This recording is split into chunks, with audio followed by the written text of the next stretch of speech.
Hello, everyone. Good morning and happy Monday. Welcome to the Secrets of a Witch podcast with me, Sabrina Scott.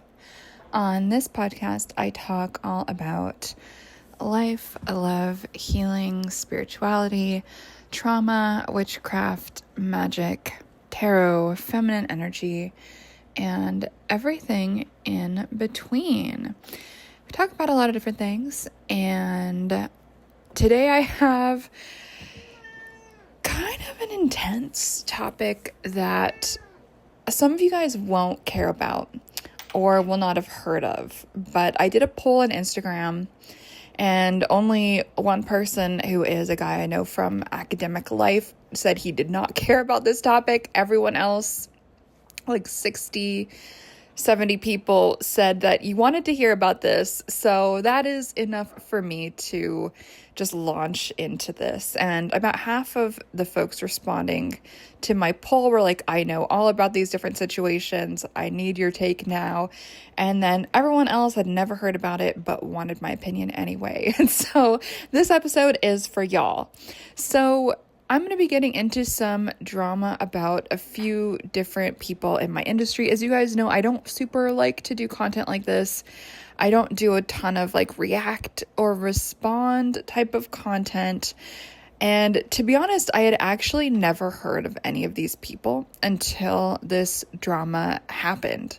But even me, who had never heard of them at all, because I don't tend to pay attention to like a lot of influencers, to be honest, which might sound weird because I kind of am in that space myself, but I don't really pay attention to most of these folks. Like, I'm kind of just reading books, going to the gym, doing my thing, and just books, and all of that is mostly how I expand my brain. So even though I'm on the internet sharing my opinions, I actually don't really follow a lot of other folks in the space. And so make of that what you will. But this drama made its way to me, and so I was like, fuck, I guess I need to do a deep dive into this to figure out what exactly happened.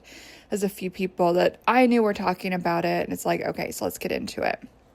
So I'm going to try to kind of blend these two different dramas into one episode here. I'm going to explain kind of the gist of it for people who did not know, and I don't know the whole bodies of work that belongs to these people. Like I said, I just found out about them a few days ago, but I did catch myself up on what exactly the drama is. And even if you don't know what I'm talking about, and I know this is like a big, long, drawn-out introduction, even if you don't know what I'm talking about, you're probably going to want to listen to this if you are someone who consumes influencer content, if you are someone who consumes spiritual content online, and if you're someone who consumes content that is around relationships, love, and especially if you're a woman who is interested in the whole level up community and level up journey and all of that stuff. So I'm going to be talking about two different influencers. One of them is a guy by the name of Aubrey Marcus, who apparently is very famous in the States. I've heard that his original business, like his original claim to fame, was actually selling fleshlights, which is a sex toy for men, apparently. And I guess he was really famous and is friends with Joe Rogan or something. Again, I had never heard of this guy before at all. So like this type of like spiritual douchebag bro type of thing is like really not for me. Most spiritual influencers are not for me, to be honest. And so I just had no fucking clue who this guy was. And so that's person number one we're going to be talking about. Person number two we're going to be talking about is a femininity and level up and dating influencer by the name of the Wizard Liz. I had also never heard of her before, but she has like 5 to 8 million followers apparently. And so I guess I'm living under a rock. But like I said, I don't tend to follow a lot of these people. I find a lot of them pretty vapid, to be honest. I know that probably makes me sound like a bit of an asshole, but I find a lot of people, they can say the right words, but they're not really embodying anything that they're talking about, right? They are selling these ideas, but they don't actually vibrate at that frequency. And I realize that makes me sound like a fucking hippie using that type of terminology, but just come with me here on this journey and you're going to understand what I mean. So here are the two different situations, and reasons I'm talking about them both together in this episode are going to become clearer as we kind of move along. So situation one, with this Aubrey Marcus fellow. So again, I'm not familiar with his body of work. I don't particularly care. I'm just talking about this one situation. So he's released a podcast episode since, but not the most recent one, but the one before that, as of this recording, was a kind of bombshell moment in the spiritual influencer community. Apparently he is like some big whatever spiritual wellness guru, whatever. And so he's had this wife, and her name is Vylana, and she is absolutely stunning. She seems like such a lovely person. Does a lot of sound healing stuff, it seems like. And I guess they've brought in this younger woman who looks to be like honestly 20. I don't know if she's actually 20, but she sure as hell looks 20. And Aubrey and his wife seem like they're in their 40s. I don't know. Anyway, so what everyone is kind of having a meltdown about online in the spiritual space is Aubrey Marcus basically in this podcast episode. I listened to the whole thing yesterday and I was just like, this is fucking painful to listen to. But he said that, you know, he felt spiritually inspired to be on the dating app at this particular time, and he would meet someone, and it happened to be this young girl, and she had just signed up for the app yesterday, and he was framing it to be this very fated situation. And I'm going to try to stick to just a description of what happened before I get into the analysis. So keep with me on this journey for a moment. So anyway, the short version is he's basically saying that he was like spiritually led to this younger woman. Okay, whatever. So his original wife, Vylana, I guess when they first met, he was kind of polyamorous, and she was like not super into it, but then they decided to be like monogamish or whatever, kind of ish. And so that's a whole other theme that I want to get into, of like men trying to force women into something. Men can't keep it in their pants. Like, again, this isn't all men. You guys know I love men and I'm all about healthy masculinity. But there is this theme here between these two guys that I'm be talking about. One of which is Aubrey Marcus. The other guy is Landon, who is the, I guess, husband of the wizard Liz. More on that later.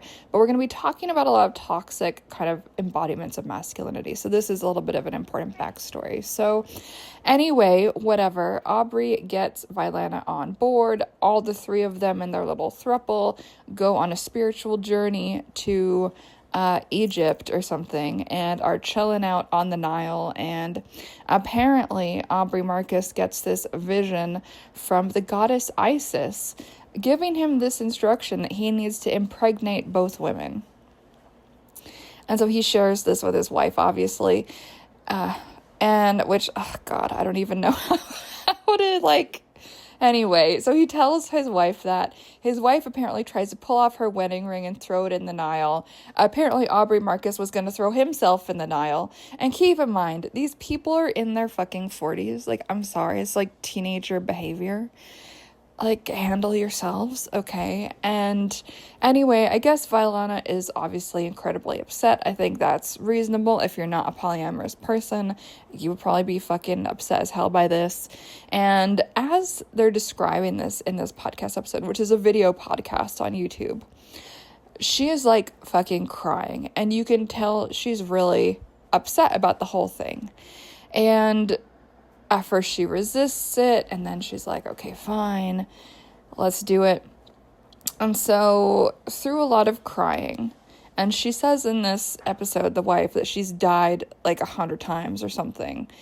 And it was a pretty disturbing thing to observe. And in the episode, she keeps saying, like, don't feel bad for me. Don't feel like I'm not choosing this. I am choosing this.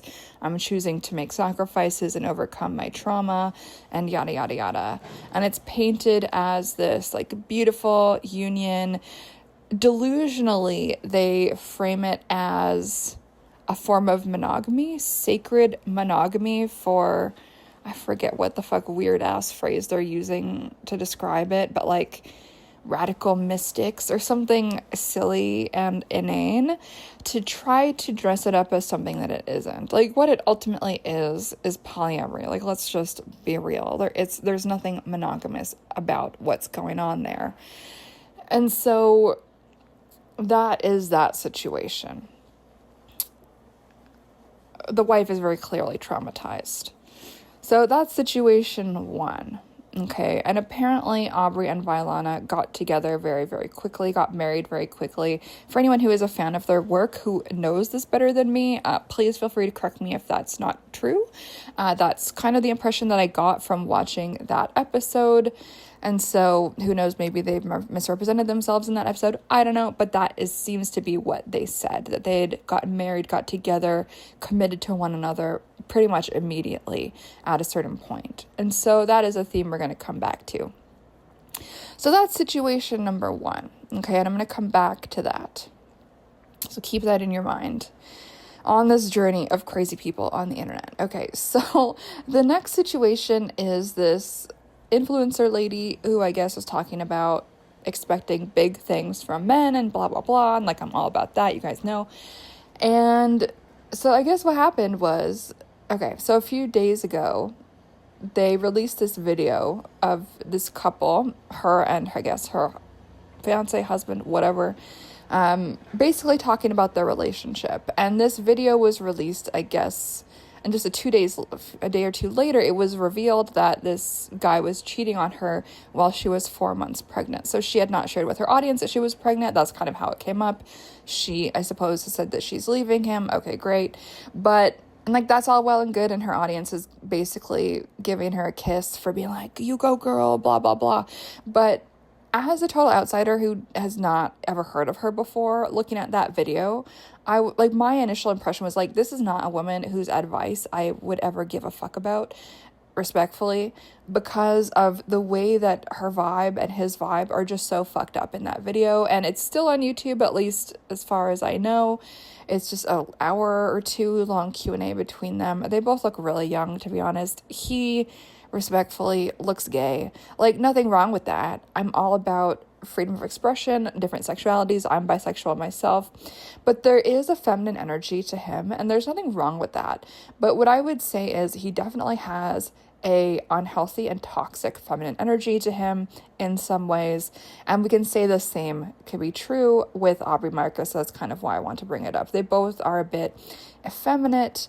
Again, nothing wrong with that, but it's a toxic femininity in these men. And so again, just bracket that as we're kind of in this conversation. So in this video, Liz is outlining their story of how they met. And so she said that they had met originally on Instagram. He reached out to give a book suggestion because, in his words, he wanted to, quote, add value. Also, that's a very strange way to look at that interaction. But anyway, and she said that, okay, they, I guess, met for the first time in person, quote unquote, serendipitously at an airport. She was hanging out at the airport. He stumbled upon her, again, telling this story as like, oh, it was fate. I got this spiritual feeling that I needed to look this way and look that way and walk this way and walk that way. And then lo and behold, there she was. So we have these similarities between these stories, right? Of these men who are trying to speak in the spiritual language of the women that they're trying to swindle, is my impression. So ladies, please be aware when men are trying to use spiritual language to talk about fate or soulmates or anything like that.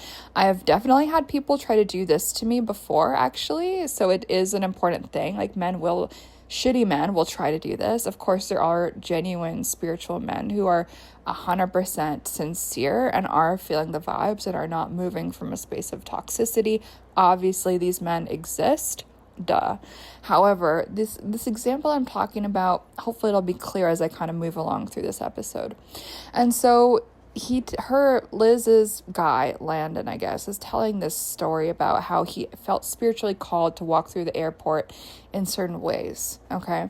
And so they run into each other, they kind of feel like it's fate. She invites him on a trip. Personally, I would never fucking do that. That is like a big no-no, in my opinion. I'll explain why later. And so he says yes, and they go on this trip, and within just a few days, he says that he's in love with her and wants to marry her. And I'm pretty sure Aubrey Marcus did the same thing. It was kind of like my impression, or at least incredibly early, if not within a few days. Okay, so we have this similarity between these two men. They are both moving really fast. They're both all in, quote unquote, from day one. They're talking about marriage and exclusivity super, super, super early. They are foregrounding this. They're meeting with these spiritual women as this God-driven, spiritually driven thing. It must be fate, blah, blah, blah, blah, blah. And probably telling these women a lot of what they want to hear. Right? Like, these women both strike me as like confident, capable, etc., powerful spiritual women. And so they probably have this desire to be mirrored. And so we'll talk about that again later. So anyway, we get this love bombing situation, blah, blah, blah. I've talked about this before in previous episodes, so hopefully you guys have a bit of a repertoire about what that means, what to look for, how do you tell if it's actually love bombing. So Liz tells this story of how he ordered a bazillion roses to her place, and she was like, oh wow, I'm in love with this guy, so he delivered a bazillion roses. And so to me, that those gestures are important, but it's definitely not enough to fall in love with somebody, in my opinion. It's used as a manipulation tactic if you're not careful and if you're not aware of what's going on. And so whenever we are thinking about receiving gifts, right, it's important that that person is doing that from a space of genuineness and not wanting or expecting everything in return, right? It's not this quid pro quo. And so what we see with love bombing is these men start to get a bit expectant around what they deserve or think they deserve in return. And so he did successfully win her over. And I'm trying to think what else is relevant about this story. So in the video, we can also see her always leaning towards him, her kind of trying to please him, her looking at him lovingly, him kind of laughing at her, him being a bit derisive towards her. She says he's controlling and has mood swings and that it's very hot. And she also admits to kind of poking him and trying to make him mad. And so honestly, the entire dynamic seems incredibly toxic to me. Like, I don't care how much money the guy has, don't care how beautiful she is. The whole thing just screams toxicity. And so I find it really concerning for a lot of different reasons. So this woman, Liz, bless her heart, I wish nothing but the best for her and her unborn child. It's a tough situation to be in. At the same time, if she was actually practicing what she preaches, like anyone with a brain, watching any video of her and that guy would be able to tell there is something very untoward and toxic about their relationship. Nothing about it seems loving. They have no chemistry together at all. He is not giving good vibes. She also isn't giving good vibes, in my opinion. Like, she's gorgeous, and I hope she has a very bright future ahead of her. I hope she learns from this experience. But there is this toxicity to it. And so I've read a bunch of the comments on that video of them together in this kind of, how to describe it, like this kind of Q&A session. And I really hope that she leaves that video up, because it really is a masterclass in what a toxic relationship looks like. And so if you are someone who is looking to level up your shit, if you're a woman and you really do want to expect more from the men in your life, this Wizard Liz situation really shows what happens when you don't embody those teachings, when you intellectually know what a quote-unquote high vibe, high value, etc. empowered woman is, and yet you're acting in this way that is ultimately a very pick-me behavior. Like, I think this woman, Liz, was so eager to be loved, to be accepted, to have a man who that she experienced as similar to her, but in reality what was happening is he was just mirroring everything that she was saying and becoming her ideal man, quote unquote, and using that to kind of baby trap her in a way is my interpretation of the situation.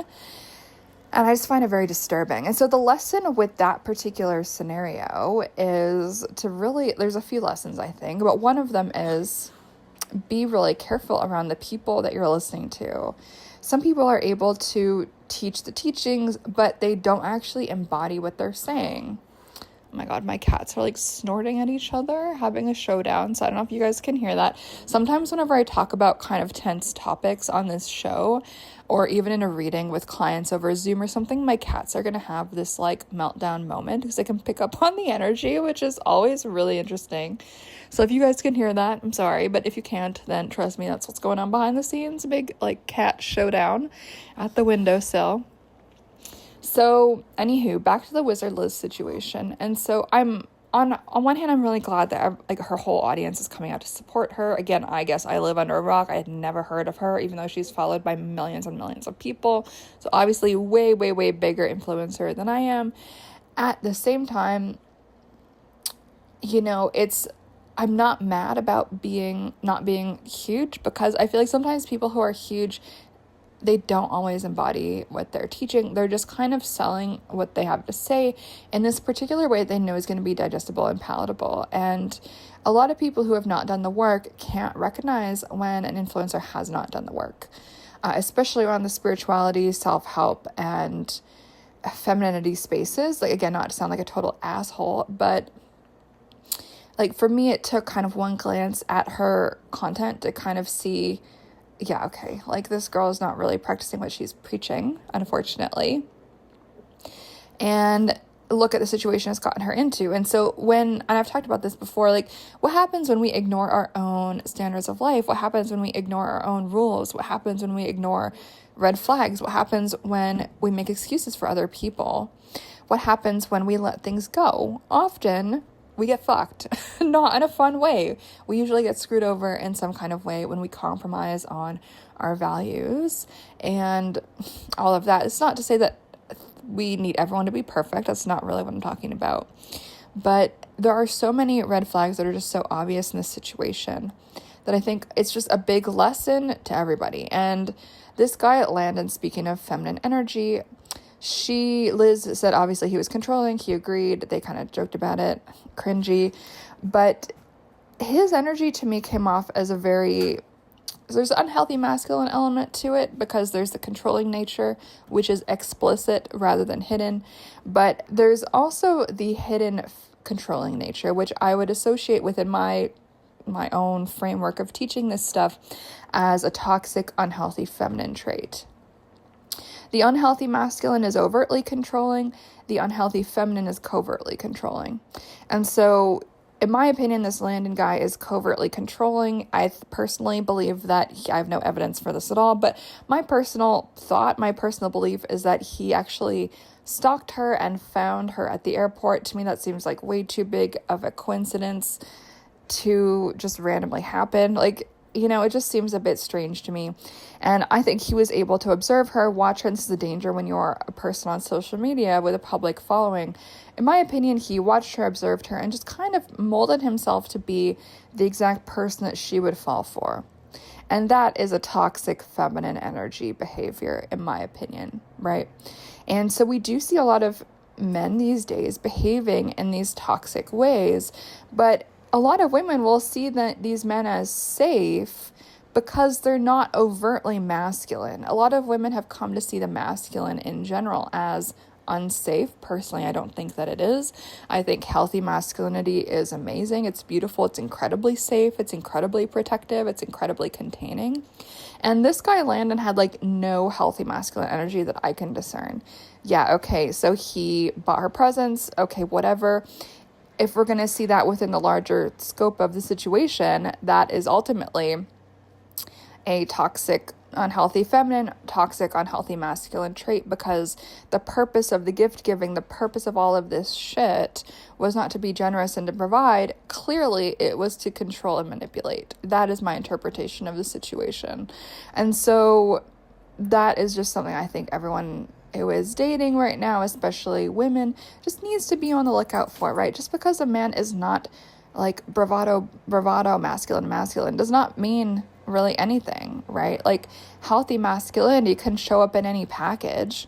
And also, just because a guy looks kind of effeminate does not mean that he has any positive qualities at all. Like, he is not necessarily safer because he looks feminine. He could be actually the embodiment of the worst types of person, the worst types of energy, the worst embodiment of energy.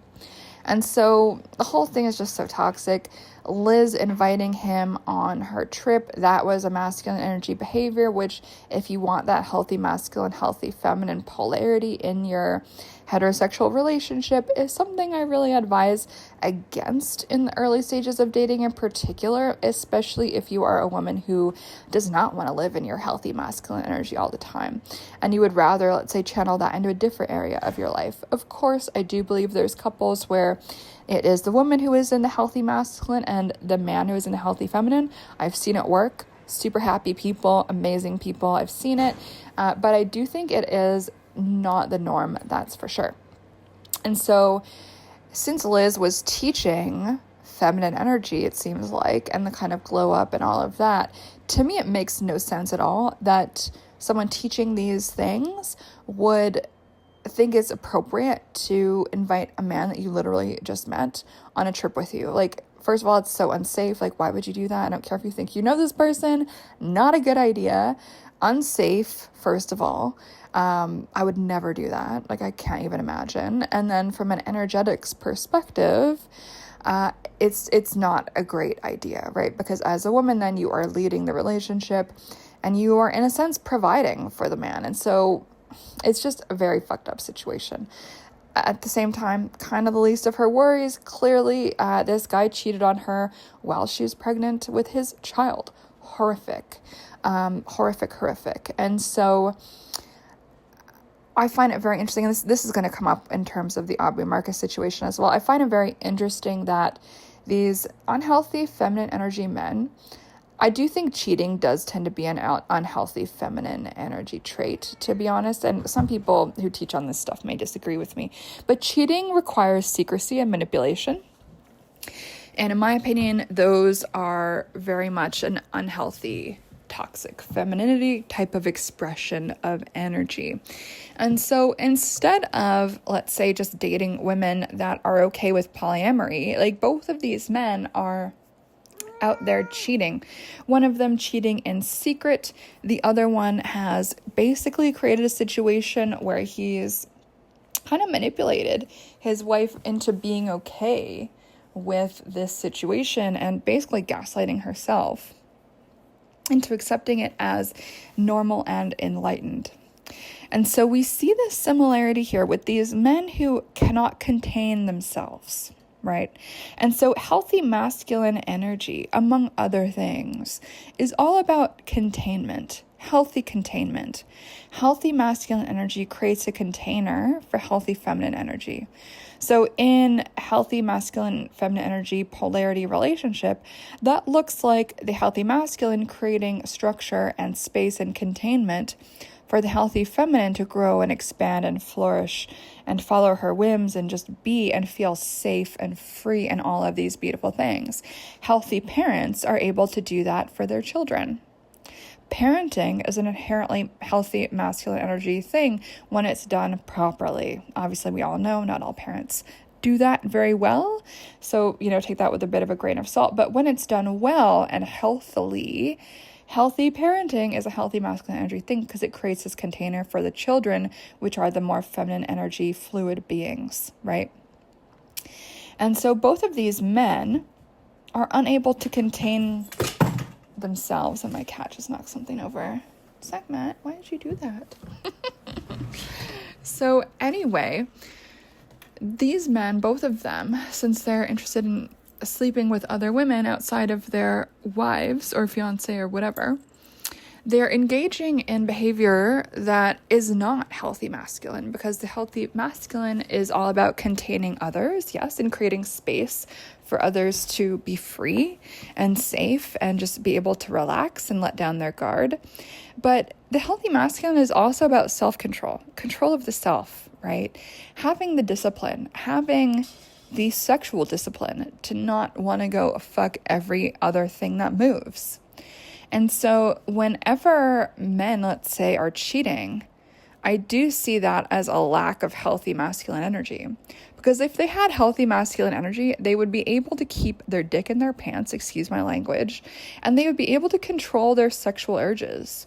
They would be able to, curb that. They would be able to see the bigger picture. They would be able to not give in to the temptation because they're able to have that sovereignty over themselves. That is what healthy masculine energy is all about. If someone is a cheater, then they are, by definition, in an unhealthy energy. Like, there is really no two ways about it, right? And so, cheaters who operate in the shadows, in my opinion, that is an unhealthy feminine toxic energy because, again, it's secret, it's covert, it's chaotic. And feminine energy is very much about following our whims, following our energy, following our inspiration at the moment.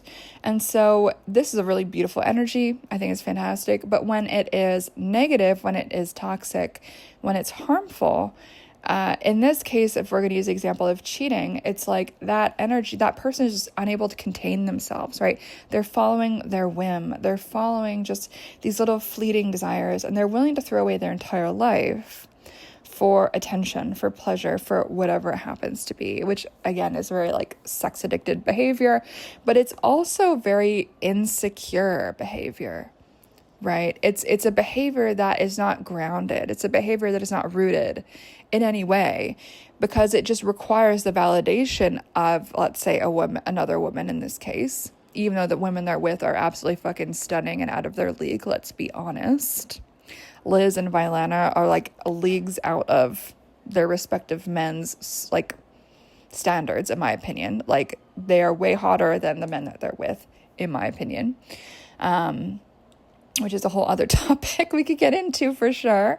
But we see these men unable to contain themselves, right? And so in the episode with Aubrey Marcus and his whole like harem of people, we see him talk like he tries to reframe this as a spiritual calling from the divine, which is really fucked up. But really what it is he has this inability to contain himself and his desires. And so instead of curbing himself and taming himself, he decides to make it everyone else's problem and wraps it in this shroud of spirituality. And we see especially the wife, Violana, crying her fucking eyes out. Because her trust is shattered, right? And she talks repeatedly in that podcast episode about how she has this trauma of betrayal, of being abandoned, of being not good enough, of being the woman that is left behind. And I think a lot of women have that trauma. But what I think is really fucked up about what Aubrey Marcus was doing is, there's so many different things that are fucked up about it, but he is framing her reaction as her own trauma to deal with, as though it's not a completely sane and normal response to be fucked up by the love of your life betraying you in this way, in a spiritual way.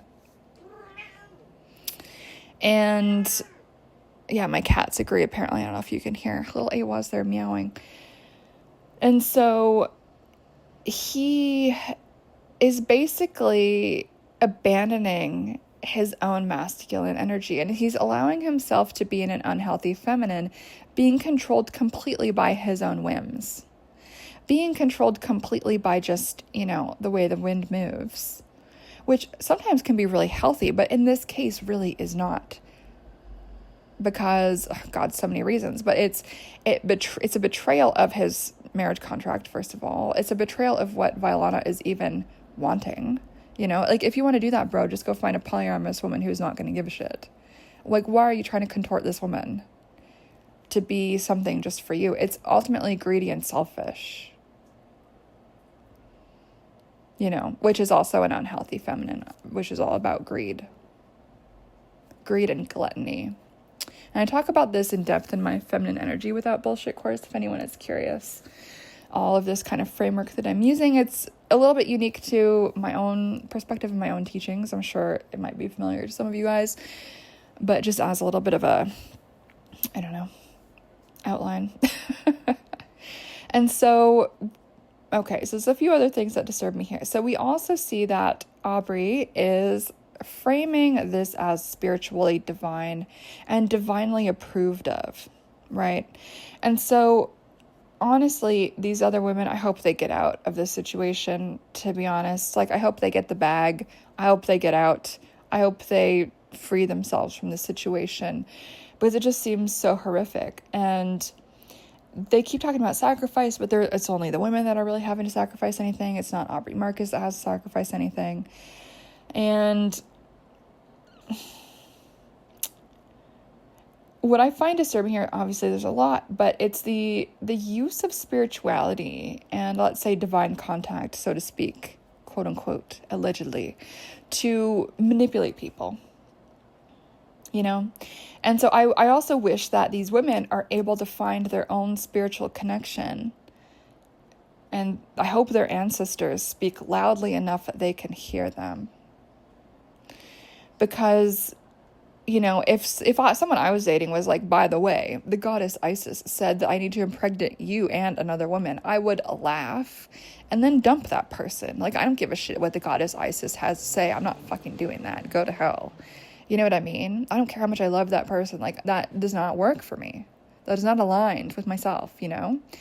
And so my question with all of this is, like, where are these women's spiritual, you know, divine intervention from God or from Isis or from whatever divinity? Like, where is their divine intervention?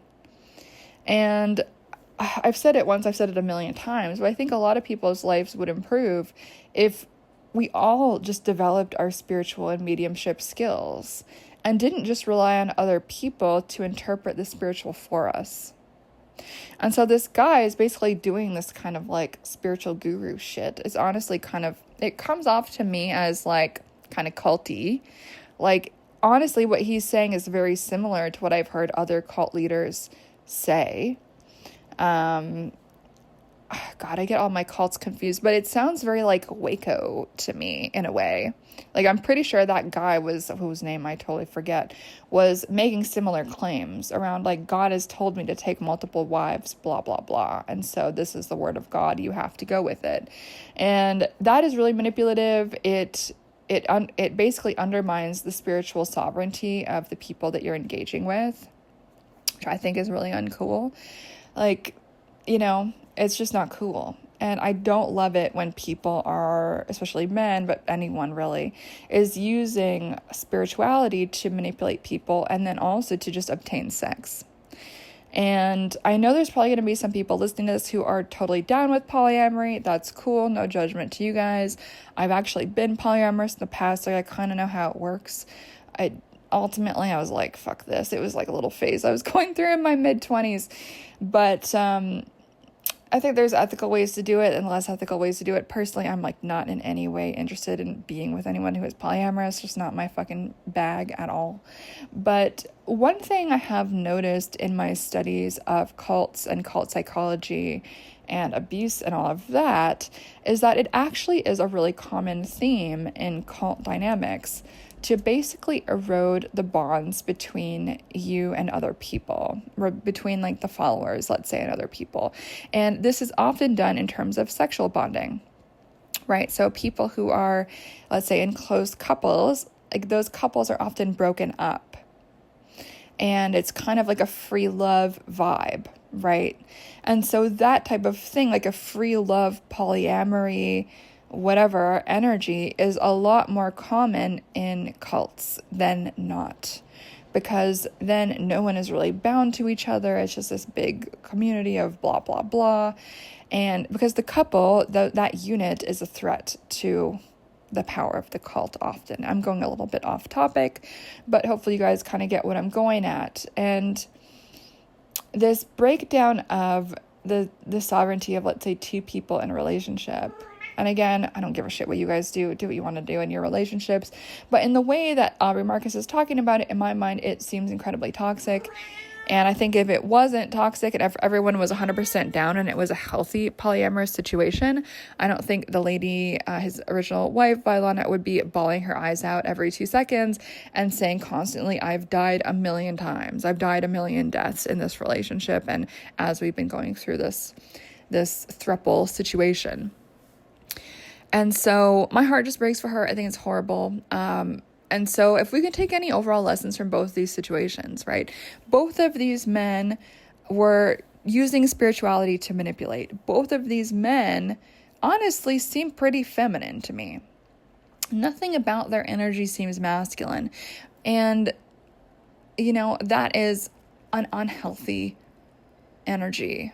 They're not in their healthy masculine. Both of them, I would say, are in their manipulative, unhealthy feminine energy, which is kind of underhanded, passive, but also very manipulative, gluttonous, greedy, insecure, boundaryless, all of this stuff, just trying to erode normal boundaries and not able to contain themselves and not able to create containers for others. And a healthy masculine energy relationship, the masculine is able to contain and create a space for the feminine to be free. Again, whichever gender you are, I don't give a shit. It doesn't matter. But that's what the polarity is all about. And we see that inverted in these situations, right? Where Aubrey Marcus is not able to hold that masculine energy healthy containment for his wife. He is bleeding out his horniness everywhere and making his horniness everyone else's problem by washing it with this spiritual veneer. And you can see it's destroying the lives of all these women. And so obviously we also have that situation with the wizard Liz, where her life hopefully is not destroyed. But honestly, if I had a kid with someone who was cheating on me and I was pregnant, I'd be fucking devastated. Obviously we can all recover from everything that we've been through. I don't think any situation is really irreversible, but that fucking sucks. That kid is going to be a reminder of all the shit you've been through. Obviously, it's not the kid's fault at all whatsoever. I hope that that kid grows up happy and healthy and loved and doesn't have to suffer for this horrible situation. But it's just a situation I think many of us would like to avoid if we had the choice, right? And so what we see again is this pattern of these men who are in their feminine, who are using spirituality to manipulate, who are bulldozing these women who are in their power. And it's dude, just go find a different woman that is more aligned with who you actually are. But it's they're shape-shifting. These men are manipulating these women. They're shape-shifting in their unhealthy, toxic, manipulative, feminine energy to manipulate these women. And they were successful. That's the thing that's fucked up about it, is they've been successful at it. And hopefully the Wizard Liz is able to make some content explaining what happened. I probably am not going to pay attention to that. I don't really care. I don't really follow these people. It's not my thing. But, I hope she can take something positive out and about it with it, But again, I don't know how her whole community missed this. It's so fucking obvious to anyone with eyeballs. This is what the situation was. All I had to do was watch one video and it's just so clear. And the same can be said from the Aubrey Marcus video. I would say Aubrey Marcus comes off as a nicer dude, quote unquote. But what I would say is, I think he's still manipulative and a douchebag, but he is way better at coming off and phrasing things in this pseudo-loving, pseudo-caring, word salad kind of way. And if you guys watch the video of Aubrey Marcus and his harem, these two women, it's honestly just gibberish. It is very word salad, and that is a thing that manipulators will often do, and he's framing this in this kind of lovey language, but don't let that distract you. Look at what he's actually saying. Look at how these women are actually reacting, especially the wife, who feels devastated, clearly. And it's just an important thing to keep in mind, right? Don't be so wowed by someone's random rhetoric if it sounds so poetic. Honestly, if someone is incredibly poetic in how they speak, I'm actually much more likely to be kind of skeptical of what it is they have to say. Not because I don't love poetry. I do like poetry. I wrote a poetry book. I've got a bunch of poetry on my shelves. I really appreciate it as an art form. That being said, if someone is using this poetic language, oftentimes they're not really fucking saying anything. in a conversation or a discussion or a debate. They're just fucking masturbating with words, honestly, and communicating nothing, while basically like creating this fog of emotion, but that it's not actually grounded in anything factual or real or direct. And so do be wary of this kind of floating communication. You know, it's really not a good thing. It's a little bit unhealthy. And so, yeah, I'm just kind of disturbed by both of these situations. I think there's a lot that women in particular can understand by watching both these videos and just noting the red flags. Notice how neither of these men are operating from a space of healthy masculine energy. They're not operating from a space of containment. They are basically disrespecting and denigrating these gorgeous women who have given them the time of day. And so that brings me to another topic, which, you know, is a little bit spicy perhaps, but it is something that I've noticed, and please don't be offended, you guys. But who knows? You might be. It's a free country. Be offended if you want to be. But I do see this happening, right? Where if a woman gets with a guy who is a little bit, let's say, not quite in the same realm of her looks wise, depending on the guy has to be really, really confident and really has to love himself and be really secure in himself in the relationship in order for it to work. Because if he's not, he basically will set out to destroy and embarrass her and take her down. And I've seen it time and time and time and time again.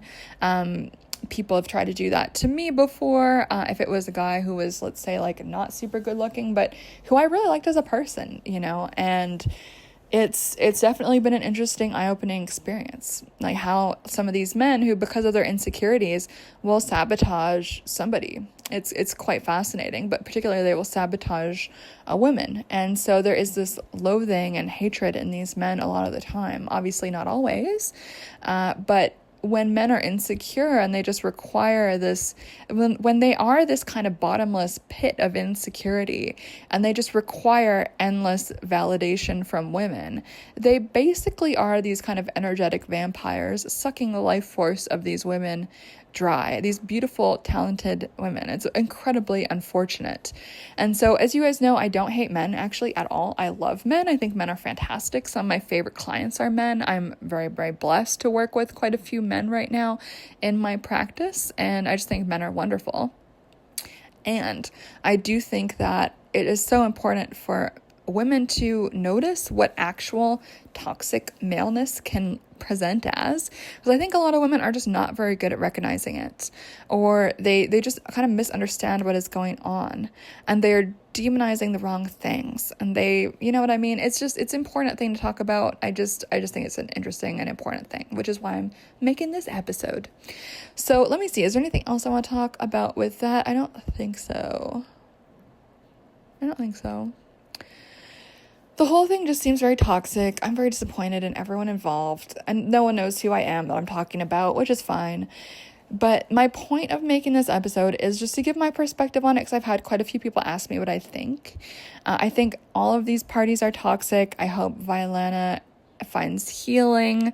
She is the one that honestly my heart goes out to the most in this situation. Liz, like, sucks to be her, I guess. I don't really know. She seems kind of like honestly immature and childish. I really don't resonate with her at all. I don't love that she thinks it's hot that when her guy is controlling and angry. I think that is a fucking toxic trait. I think it's a red flag. I don't love that she was trying to bug him. I think that's incredibly toxic. So I don't know. I think she's got a lot of healing to do and a lot of self-reflection and growth to do. And so I do think she's gotten herself into that situation, unfortunately. I'm not blaming her for it, but, you know, I do think it's important to take some personal responsibility when certain things occur. Does she deserve being cheated on? Absolutely not.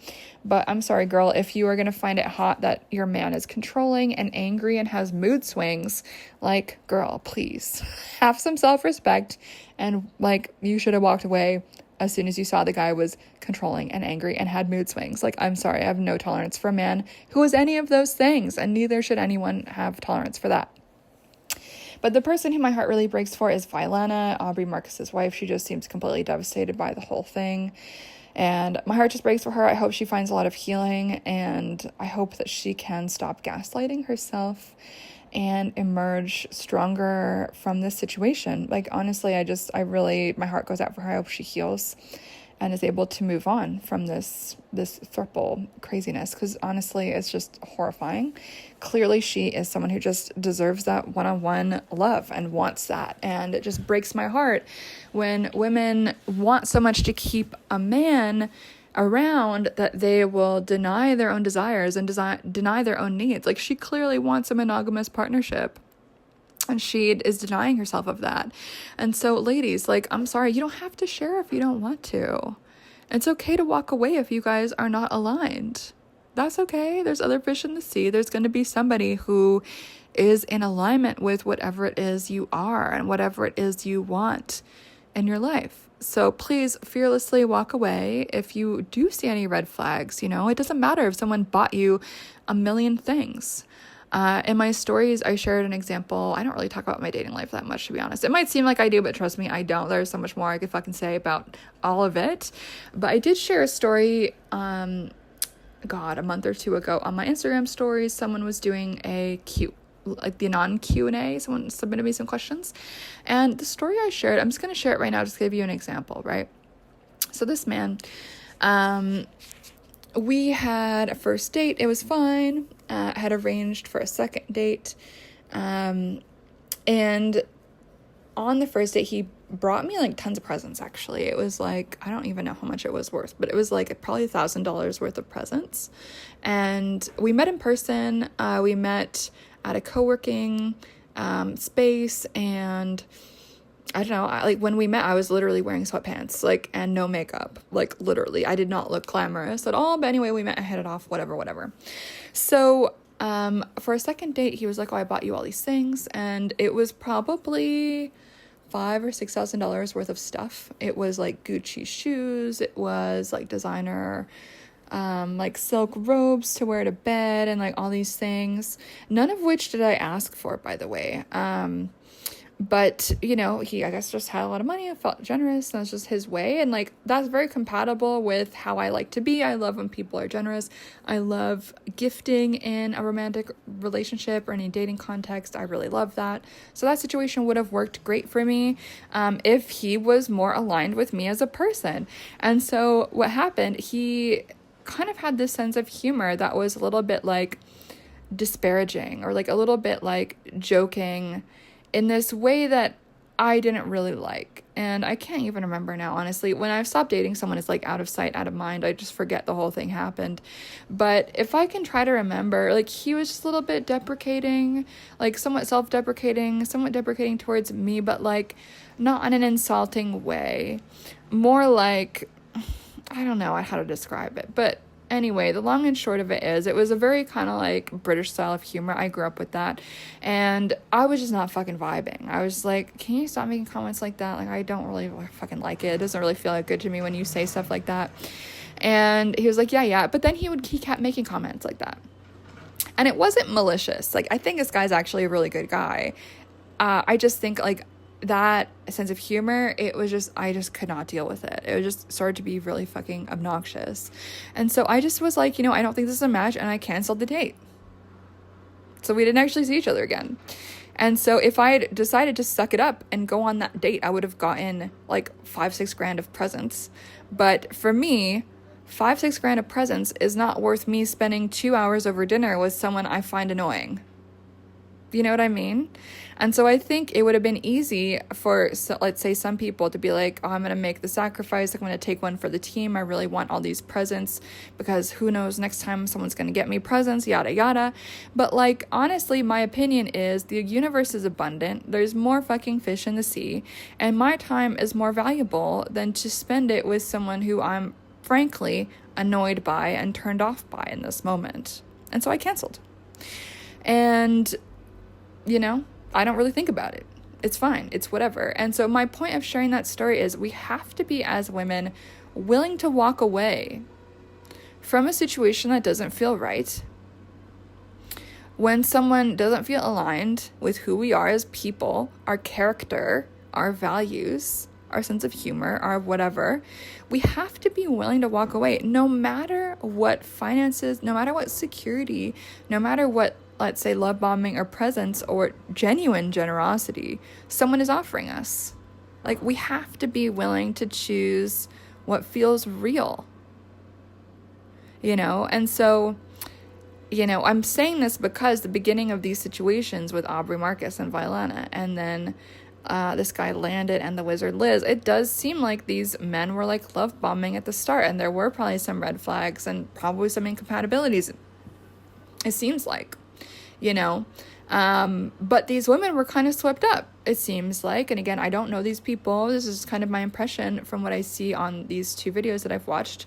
The women were swept up. They're like, oh wow, he bought me a bazillion flowers that so many multiple like porter men needed to carry them up the stairs to my condo. Wow.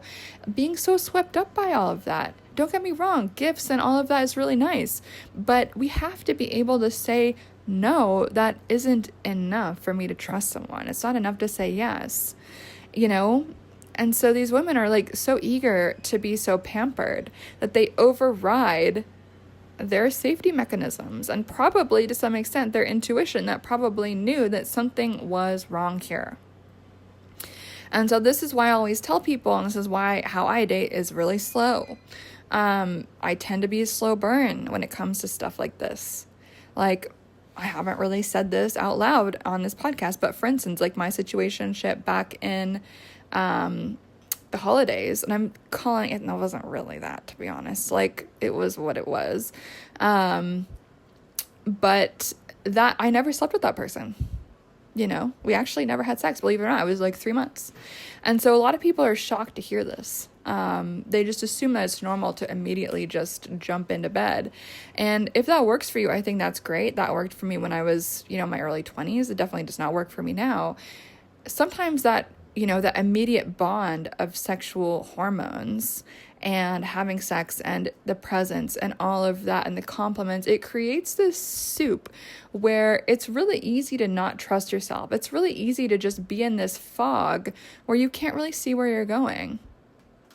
And so, if people are swept up, specifically women I'm talking about, are swept up in this, this soup of the love bombing, the presence, the compliments, the praise, the like spiritual manipulation. Wow, like God led me to you. I had this spiritual feeling I needed to move this way, and then there you were, and Isis told me this, and all of this spiritual shit, probably really good sex, probably really expensive presents.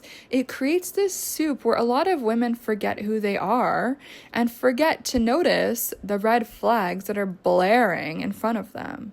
And so if you found yourself in similar situations, please, like, slow it down. What's the rush? Like, in my opinion, sex is easy. Sex is the easiest part of any relationship, in my personal opinion. And some of you guys who that's a problem area for you might disagree, and that's totally cool. But for me, it's like the sex part will work fine if everything else works fine. And so the everything else, like, who are you as a person? Are you love bombing me, or are you giving from a space of genuineness? All of this stuff is really important to suss out before you actually commit to somebody. You have to figure out who the fuck is somebody. And it's true that all of this kind of rush of emotion, like, it really can prematurely commit you to somebody. It can give you this false sense of intimacy, this false sense of, spiritual fate or whatever it happens to be. And it can override your logic. And ladies, in love, you need to be logical. You know what I mean? There was someone I was seeing recently who was incredibly generous, very sweet, incredibly thoughtful, like very doting, very, very doting, very thoughtful, very generous, all of these wonderful qualities. But there was a part of me that could see that there was a little bit of people pleasing motivating his behavior. And so that gave me pause, and I stepped back from the situation because I want someone who wants to do all of that stuff because it gives them pleasure, it gives them joy, because they want to do it, and it comes from a genuine place, rather than simply analyzing somebody and doing what it seems they want, right? Because people pleasing, it can't fully be trusted, right? Because they're just kind of, it's a form of manipulation. Like it or not, I'm sorry. I know there's some recovering people pleasers perhaps listening to this. Very, very common for women to be people pleasers. And as I say that, my cats are fighting again. So funny. So back to that situation I kind of recently stepped away from, I feel like I can't trust a man who just is a people pleaser. Because what does he really think? What does he really want? What is his genuine soul? What is his genuine desire? People pleasers often end up resenting people, or they end up usually seeing it as this kind of quid pro quo, like keeping score type of thing. Not everybody. I think that's more common with people pleasing men than people pleasing women. I think people pleasing women tend to be pretty selfless, but that resentment can build. But the point of me sharing this is, like, we really have to be thoughtful and analyze the people that we're dating and see, okay, what is motivating them? Are they actually generous, or are they giving in order to get something? Are they giving in order to mirror what they think I want them to be? Right? And that's not genuine. That's not authentic. That's not soulful. Ultimately it's fake, to be honest, even if it feels good to receive in the moment. So we really have to be discerning with this stuff. Okay, this is the longest episode I've ever recorded. We just hit an hour. So if you've actually listened to this entire thing, thank you for coming along on this journey with me. Even if you've never heard of these people, and again, I had never heard of these people either until a week ago. Even if you've never heard of them, I hope that you find my analysis useful and are able to apply it to your own relationships, especially if you are a single woman dating men and all of that. So I'm going to shut up now because that is like a really long episode. I'm sure you guys all probably need a break from hearing me babble. And one thing I want to say before I log off is I am accepting coaching clients right now. It is my favorite part of the work that I do these days is one-on-one coaching with folks over an extended period of time. And it's just been an absolute joy to help people analyze their lives and help people change their lives. And it's honestly just been the best. And so if that is something that you might be interested in, if you are interested in talking about what you're going through and whether or not I might be able to help, I would love to hear from you. You can fill out the form on my website at sabrinamscott.com or pop me an email at ceo@sabrinamscott.com, and I will talk to you guys later. Catch you on the flip side. Bye, guys.